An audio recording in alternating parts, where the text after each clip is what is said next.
మారతాయి. ఇంపార్టెంట్ విషయం ఇక్కడ మీకు రెండిటి విషయాల్లో చెప్తాను.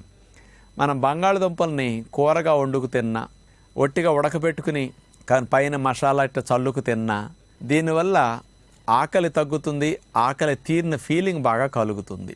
అదే డీప్ ఫ్రై చేసిన నూనెలో వేసి దేవిన, బాగా నూనె వేసిన, బాగా ఓవెన్లో పెట్టేసి బాగా హై హీట్కి గురి చేసినప్పుడు కూడా ఇలాంటప్పుడు ఈ మెకానిజం పోతుందన్నమాట. ఏమిటంటే బంగాళదుంపల్లో పొటాటో ప్రోటీనేజ్ ఇన్హిబిటర్ 2 అని ఉంటుందన్నమాట. ఇది మన పొట్టలోకి వెళ్ళాక జిఐటీలో గ్యాస్ట్రో ఇంటెస్టినల్ ట్రాక్లో కొలిసిస్టోకైనిన్ అనే దాన్ని విడుదల చేస్తుందన్నమాట. ఇది విడుదలైందనుకోండి ఆకలి కంట్రోల్ అయిపోతుంది సహజంగా. ఇదేం చేస్తుందంటే మన మెదడులో సంతృప్తిని తెలిసే సెంటర్ ఉంటుంది కదా, సెటైటీ సెంటర్, అది స్టిమ్యులేట్ అయిపోతుంది. అది స్టిమ్యులేట్